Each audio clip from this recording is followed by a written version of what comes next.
வணக்கம் நண்பர்களே. வாழ்க்கையில் வேகமாக யோசித்து சரியான முடிவெடுத்து எந்த சூழ்நிலையையும் சமாளிக்கக்கூடிய திறன் இருந்தால் அது ஒரு பெரிய வரம்தான் இல்லையா? அப்படிப்பட்டு புத்திசாலித்தனம் மற்றும் தழுவும் திறன் கொண்டவர்கள் மிதுன ராசி அன்பர்கள்தான். இன்று நாம் பார்க்க போவது மிதுன ராசி அன்பர்களுக்கு 2026 ஏப்ரல் மாதம் எப்படி இருக்கப் போகிறது என்பதை மிகவும் விரிவாக.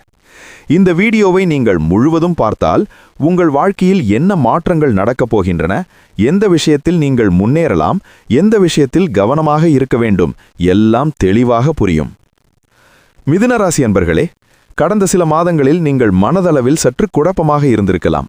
ஒரு விஷயத்தில் முடிவெடுக்க முயற்சிக்கும் போது இன்னொரு யோசனை வந்திருக்கும். இதனால் நீங்கள் குழப்பத்தில் சிக்கியிருப்பீர்கள்.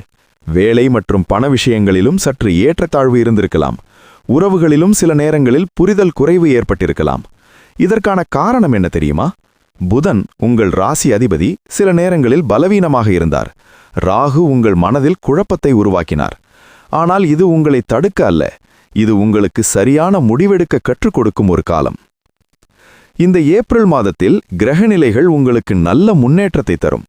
சூரியன் உங்கள் 11வது இடத்தில் இருப்பதால் வருமானம், நண்பர்கள், நெட்வொர்க் இவை எல்லாம் மேம்படும். சுக்கிரன் உறவுகளை இனிமையாக்கும். புதன் உங்கள் புத்திசாலித்தனத்தை அதிகரிக்கும். ஆனால் சனி சில விஷயங்களில் தாமதத்தை தரலாம். ராகு சில அன்எக்ஸ்பெக்டட் மாற்றங்களை தரலாம். இதனால் இந்த மாதம் உங்களுக்கு ஒரு முக்கியமான செய்தி: நீங்கள் ஃபோக்கஸ் வைத்தால் வெற்றி உறுதி.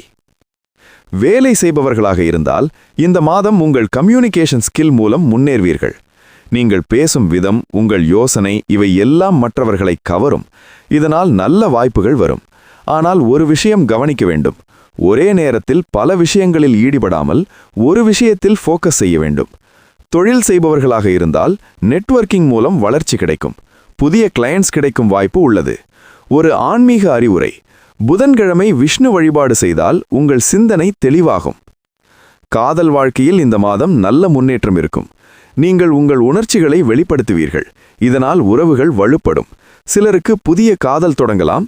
திருமணம் பற்றிய பேச்சும் நடக்கலாம். ஆனால் ஓவர் திங்கிங் அல்லது டவுட் வந்தால் பிரச்சனை வரும். திருமணமானவர்கள் உங்கள் துணையுடன் ஓப்பனா பேச வேண்டும். புதன்கிழமை தெய்வ வழிபாடு செய்தால் உறவுகளில் புரிதல் அதிகரிக்கும். குடும்பத்தில் நல்ல சூழ்நிலை இருக்கும். நண்பர்கள் மற்றும் உறவினர்களுடன் நல்ல நேரம் செலவிடுவீர்கள். ஆனால் சில நேரங்களில் மிஸ் அண்டர்ஸ்டாண்டிங்ஸ் வரலாம். அந்த நேரத்தில் நீங்கள் அமைதியாக பேச வேண்டும். அதிகமாக யோசிக்காமல் நேரடியாக பேசுவது நல்லது. வீட்டில் தினமும் தீபம் ஏற்றுவது ஒரு நல்ல ஆன்மீக சூழ்நிலையை உருவாக்கும். உடல் ஆரோக்கியம் பொதுவாக நன்றாக இருக்கும். ஆனால் மன அழுத்தம், ரெஸ்ட் இல்லாமை சிலருக்கு பிரச்சனை தரலாம். அதனால் நல்ல தூக்கம், நல்ல உணவு அவசியம். தினமும் சிறிது நேரம் தியானம் செய்யுங்கள். ஓம் நமோ நாராயணாய என்று ஜபம் செய்வது மன அமைதியை தரும். இந்த மாதத்தில் நீங்கள் வழிபட வேண்டிய தெய்வங்கள் விஷ்ணு, கிருஷ்ணர், புதன்.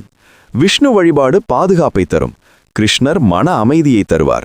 புதன் உங்கள் புத்திசாலித்தனத்தை அதிகரிப்பார். புதன்கிழமை பச்சை நிற ஆடைகளை அணியலாம். பச்சை பயிறு தானம் செய்யலாம். அன்னதானம் செய்வது மிகவும் நல்லது. இதற்கான காரணம், உங்கள் ராசியின் அதிபதி புதன். அதை பலப்படுத்தினால் வாழ்க்கை முன்னேறும். மிதுன ராசி அன்பர்களே, இந்த மாதம் உங்களுக்கு முடிவெடுக்கும் மாதம். நீங்கள் சரியான முடிவெடுத்தால், நீங்கள் ஃபோக்கஸ் வைத்தால், நீங்கள் மனதை கட்டுப்படுத்தினால் உங்கள் வாழ்க்கை மிக வேகமாக முன்னேறும். ஆனால் நீங்கள் குழப்பத்தில் இருந்தால், அதிகமாக யோசித்து காலத்தை வீணாக்கினால் இந்த நல்ல வாய்ப்பை இழக்கலாம். இந்த வீடியோ உங்களுக்கு பயனுள்ளதாக இருந்தால் லைக் செய்யவும், ஷேர் செய்யவும். மேலும் இதுபோன்ற ராசி பலன் மற்றும் ஆன்மீக தகவல்களுக்கு நம் சேனலை சப்ஸ்கிரைப் செய்யவும். உங்கள் வாழ்க்கை புத்திசாலித்தனம் மற்றும் வெற்றியுடன் அமைய என் மனமார்ந்த வாழ்த்துக்கள். நன்றி. மீண்டும் சந்திப்போம்.